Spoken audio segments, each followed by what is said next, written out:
Okay okay, Sambit Patra बोलिए फटाफट, फिर मैं जा रहा हूं शोएब जमाई के पास। देखिए मुझे कांग्रेस से लड़ाई नहीं करनी, मुझे दो बातें रखनी है। यहां तो मैंने कांग्रेस प्रवक्ता को सुना, उनका ओपनिंग स्टेटमेंट था कि दंगा करने वाले चाहे कोई भी हो, चाहे राइट विंग हो, चाहे एसडीपीआई वाले हो, दोनों ही अरेस्ट होने चाहिए। मतलब ये अल्लाहू अकबर का नारा लगा करके और नाराए तकबीर लगा करके जिस प्रकार से घर जलाए गए, ये सबके कान आज बंद हो गए हैं, कोई सुन नहीं पा रहा है कि नारे क्या लगाए गए। अगर जय श्री राम गलती से भी एक कहीं कहीं कह दिया गया होता तो अभी पूरे देश में बवाल कट गया होता। नंबर दो, इन्होंने कहा ना तो अंग्रेजों ने ना मुगलों ने हिंदू धर्म को डिस्ट्रॉय किया, तो अब क्या डिस्ट्रॉय होगा।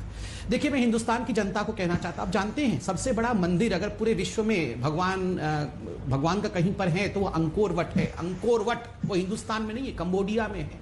वहां तक थे 100 वर्षों के अंदर, यहां इतनी मुट्ठी भर लोग रह गए हैं और समाप्ति कोई 10 दिन में नहीं होती, समाप्ति 500-600 साल में ही होती है। और इस प्रकार से चलता रहा। और मैं किसी को दोषी नहीं मान रहा हूं, एसडीपीआई को दोषी नहीं मान रहा हूं, मैं दो कारणों को दोषी मान रहा हूं। एक तो हम शुतुरमुर्ग बने हुए हैं, दूसरा हमारे घर के जयचंद, कुछ जयचंद यहां बैठे, हमारे घर के जयचंदों ने हमारे घर को लूटा है, हमारे घर के जयचंदों ने हमारे घर को लूटा है। अरे नाम लेने में शर्म कर रहे हैं, वो घर जला रहे हैं और यहां जयचंद नाम तक नहीं ले पा रहे हैं। अरे टीका लगाने से कोई सच्चा हिंदू नहीं बन जाता है। टीका लगाना है ना तो दिल में लगा टीका, दिल में लगा टीका और कहो किसने घर जलाया है, हिम्मत है तो कहो किसने घर जलाया है। अरे भैया, जयचंदो मुंह से नाम नहीं निकल रहा है। मैं जवाब देना चाहूंगा, सही बोल रहा हूं। विधायक का भतीजा आपकी पार्टी का कार्यकर्ता है कि नहीं है? यहाँ संघ वालों ने घर चलाया। विधायक का भतीजा आपकी पार्टी का कार्यकर्ता है कि नहीं है? जिसने पोस्ट लिखा वो आपकी पार्टी का है कि नहीं है? चलिए मैं बताता हूं, चलिए मैं जवाब देता हूं। चलिए, पहली बात तो है मुझे पता नहीं वो हमारा नहीं, मैं बिल्कुल इसका होमवर्क नहीं करके आया। मैं बता रहा हूं, अगर मैं बोल रहा हूं वो विधायक भी, सपोज करिए भारतीय जनता पार्टी का विधायक है, दलित भी नहीं है, मैं बोल रहा हूं मुसलमान भी होगा, और मैं बोल रहा हूं वो भारतीय जनता पार्टी का ही हो सकता है, उसका भतीजा भारतीय जनता पार्टी का भी होगा, तो आप पूरे भारतवर्ष को जला देंगे, एक जवाब देना तो आप हिंदुओं को मार डालेंगे क्योंकि किसी ने फेसबुक पे कुछ लिखा है, तो आप डीसीपी को गाड़ी को जला देंगे, डीसीपी को मारने की कोशिश करेंगे। ये न्याय है, ये जस्टिफिकेशन यहाँ कांग्रेस पार्टी दे रही है कि बीजेपी का कोई कार्यकर्ता, मैं नहीं जानता, ये जस्टिफिकेशन है। तो हमारे घरों को आप जलाएंगे, ये जस्टिफिकेशन है। ओके, राजीव जी जवाब देना चाहते हैं, लेकिन राजीव जी थोड़ा सा रुकना पड़ेगा। एक बार जल्दी बुलवाइए उनसे, उनको जाना भी है, दोनों से उनको जाना भी है आग लगाने के लिए। शोएब जमाई बहुत देर से हाथ उठाए आप। रोहित जी, प्रत्यक्षम किम प्रमाणम। आप देखिए, देश के सबसे बड़े चैनल में एक व्यक्ति बैठकर कह रहा है अगर आग में हाथ डालोगे तो हाथ को जला के रख देंगे। करोड़ों लोगों को चेतावनी दे रहा है, धमका रहा है। आप सोचिए फिर बंद और तंग गलियों के अंदर ये किस प्रकार की साजिश करते होंगे और किस प्रकार से डीसीपी को मारते होंगे, किस प्रकार दिल्ली में आईबी ऑफिसर अंकित को मारा था, किस प्रकार से आगजनी करते होंगे अल्लाह अकबर का नारा लगाते हुए। मैंने कहा था अल्लाह के इस्लाम से नहीं, मुल्ला के इस्लाम से लड़ना है, और ये मुल्ला बैठा हुआ है यहां पर। और मैं दूसरी बात, ये नैरेटिव इस देश में कुछ सेक्युलरिस्टों ने सेट किया है। याद करिए, ये मुल्ला शाहीन बाग का मुल्ला है, और शाहीन बाग में एक नैरेटिव बना था कि शाहीन बाग के लोगों ने, देखिए कितने पीसफुल है, इन्होंने एक हिंदू शव यात्रा के लिए रास्ता छोड़ दिया।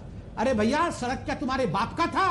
मैं राहित इंदौरी जी का बोल रहा हूं। सड़क क्या तुम्हारे बाप का था? तो तुमने रास्ता छोड़ दिया एक शव यात्रा के लिए, तो कृपा कर दी हिंदुओं के ऊपर। और मंदिर क्या तुम्हारे बाप का था जो जलाने के लिए जा रहे थे तुम्हारे भाई, और तुमने रोक दिया? तो ये नैरेटिव सेट करोगे कि देखो हमने मंदिर जलने से रोक दिया। देखिए, ये नैरेटिव अब बिकने वाला नहीं। और जब बार बार मैं कह रहा हूं ये देश क्या तुम्हारे बाप का था, ये मेरे शब्द नहीं है, ये राहत इंदौरी जी के हैं, और आज सारे सेक्युलरिस्ट ने इसको ट्वीट किया हुआ है, क्या ये हिंदुस्तान तुम्हारे बाप का है।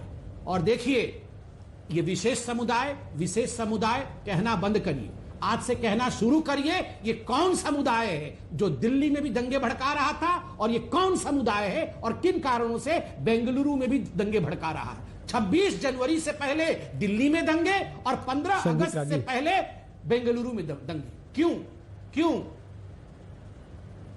ठीक, सर ये तो आपको तय करना ना कि क्यों। सारी जांच एजेंसियां आपके पास है, आईबी आपके पास है, वहां एसडीपीआई के लोग कह रहे हैं कि ये तो इंटेलिजेंस का फेलियर है, इंटेलिजेंस को पता होना चाहिए था कि इतने सारे लोग इकट्ठे हो रहे हैं। संगीत जी, आपने जो बात कही राजीव त्यागी पर आपने सवाल उठाया, राजीव त्यागी पहले ही जवाब देना चाह रहे थे, वो जवाब दे लें, फिर अतीक रहमान और शोएब जमई आप दोनों के पास आ रहा हूं, ये जानते हुए कि शोएब जमई आप मुझे धमकी दे रहे हैं, फिर भी मैं आपसे सवाल पूछूंगा और बार बार पूछूंगा। राजीव त्यागी बोलिए पहले अपनी बात। देखिए, बहुत विनम्रता से एक बात कहना चाहता हूं, संगीत रागी जी की बात से शुरू करता हूं। संगीत रागी जी, एक शेर पढ़ देता हूं। हम क्या बनाने चले थे, क्या बना बैठे, कहीं मंदिर बना बैठे, कहीं मस्जिद बना बैठे, हमसे तो परिंदे अच्छे, जो कभी मंदिर पे जा बैठे, कभी मस्जिद पे जा बैठे। मुझे रोहित जी बोलना है या नहीं बोलना है, बताइए। मुझे बोलना है नहीं बोलना है, बताइए। रोहित जी आप क्या करेंगे, कौन बोलेगा? सुन लीजिए एक बार, रोहित जी आप क्या करेंगे? वो बीच में नहीं बोल रहे थे ना, रागी जी देखिए 33 मिनट बाद आपको मौका मिला, आपकी बात सबने शांति से सुनी। संगीत जी, अब आपको भी उनकी बात सुन लेनी चाहिए। संगीत जी बात तो सुन लीजिए, बात तो सुन लीजिए। आप प्रोफेसर हैं, आपने जितना बोला सबने शांतिपूर्वक सुना। संगीत रागी जी ने कहा, ठीक है, आपको पसंद नहीं आया, दोबारा मौका आएगा तो संगीत रागी जी बोलिए। राजीव, संगीत रागी जी और भारतीय जनता पार्टी की दिक्कत यह है कि दोनों ही संस्थाएं सिर्फ पास्ट की बात करना चाहते कि भूतकाल में ये हुआ, वर्तमान में कोई बात नहीं करना चाहते कि वर्तमान में नौजवानों का क्या हाल है, देश के बेरोजगारी को लेकर के, कोरोना संक्रमण के मामले में क्या हाल है देश का, चाइना के मामले में क्या हाल है देश का, उस पर कोई बात नहीं करनी चाहिए। संगीत रागी जी, आपकी बात का जवाब देता हूं। रोज चर्चा होती है, आपको बुलाते हैं इन सब विषयों पे। शर्म इसलिए आनी आज चाहिए। बेंगलुरु की बात हो रही है ना, आई रिक्वेस्ट यू बॉस साहब, आज बेंगलुरु की बात हो रही है, कुछ घटना हुई है, उस पर चर्चा कर रहे हैं। आप मुझे कंप्लीट करने दीजिए वक्तव्य, मैं नहीं वक्तव्य कंप्लीट करने दीजिए। आप प्रतिकार कीजिए, मुझे उससे दिक्कत नहीं है सर। संगीत रागी जी, शर्म आपको आनी चाहिए और शर्म चुल्लू पर पानी में डूब बनना चाहिए, डूब बनना चाहिए संगीत रागी जी, क्योंकि जिस टाइम पार्टीशन हुआ था तो सावरकर के कहने पे पार्टीशन हुआ था, जो आपके दल का सबसे बड़ा नेता है। शर्म आपको आनी चाहिए, पार्टीशन उन्होंने कराया और मुस्लिम लीग ने कराया। दूसरी बात कहना चाहता हूं, देश की जनता जानती है, बिल्कुल आपको शर्म आनी चाहिए। मुस्लिम लीग से आप मिले हुए थे, श्यामा प्रसाद मुखर्जी किस तरह से बंगाल में डिप्टी चीफ मिनिस्टर थे मुस्लिम लीग से मिलकर के, शर्म आपको आनी चाहिए। आरएसएस का कोई योगदान नहीं रहा 1925 से 40 तक देश की एक घटना में, शर्म आपको आनी चाहिए। थोड़ा शांत रहिए सर, सुनिए ना, एक विभाजन ये देश झेल चुका है, अब क्यों इस तरीके की बातें करना जिससे देश के लोगों में एक बड़ी दीवार और खाई पैदा हो। अच्छा सुनिए ना, दोनों की आवाज कम कर रहा हूं, दोनों की आवाज कम कर रहे हैं, राजीव जी की भी और संगीत जी की भी।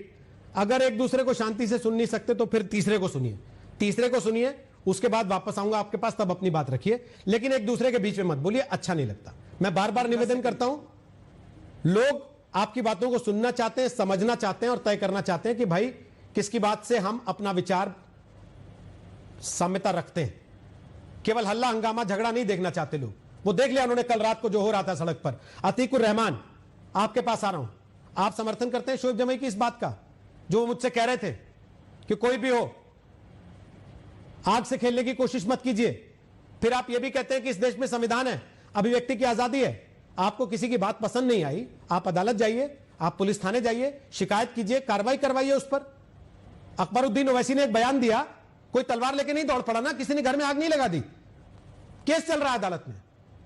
असम के प्रोफेसर का मैंने जिक्र किया था थोड़ी देर पहले, उन्होंने पोस्ट लिखा, थाने में कंप्लेंट की गई ना, वहां जांच होगी, पुलिस अपने आप तय करेगी। कोई लेकर उनके घर पर पेट्रोल बम नहीं चला गया ना कि आग लगा देंगे क्योंकि तुमने ऐसा लिखा। रोहित भाई, दो तीन बात का क्लैरिफिकेशन बहुत जरूरी है।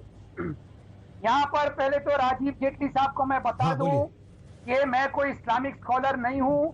ये मीडिया की जर्रा नवाजी है कि एक मामूली रिसर्चर को इस्लामिक स्कॉलर बनाते हैं। दूसरी बात, संबित पात्रा जी की बात से मैं पूरी तरह से सहमत हूं कि मुल्ला का इस्लाम और अल्लाह का इस्लाम में फर्क करना जरूरी है, उतना ही रोहित भाई जितना राम का हिंदुस्तान और नथु राम के हिंदुस्तान में फर्क करना जरूरी है। यहाँ पर हिंसा का समर्थन ना हमने कभी किया है और ना कभी करेंगे। आप बताइए रोहित जी, आप गवाह हैं पूरा के पूरा हमारा CAA का एजिटेशन, कहीं पर दंगा हुआ, कहीं पर दंगा नहीं हुआ। यहां तक के पूरी कोशिश की गई बीजेपी ने, वहां पर बंदूकें भेजी गई। सर वो शाहीन बाग के मीडिया कोऑर्डिनेटर थे कथित तौर पे, जो भाग गए डिबेट के बीच में से। गोली आपने सुनी उनकी बातें? अतीक साहब वो आपके समानांतर बैठ के बोल रहे थे कि आग से मत खेलो, जला देंगे। वो धमकी तो थी और क्या था सर, और फिर भाग गए खुद ही धमकी देके। कैसे नजरअंदाज कर देगा इसको कोई?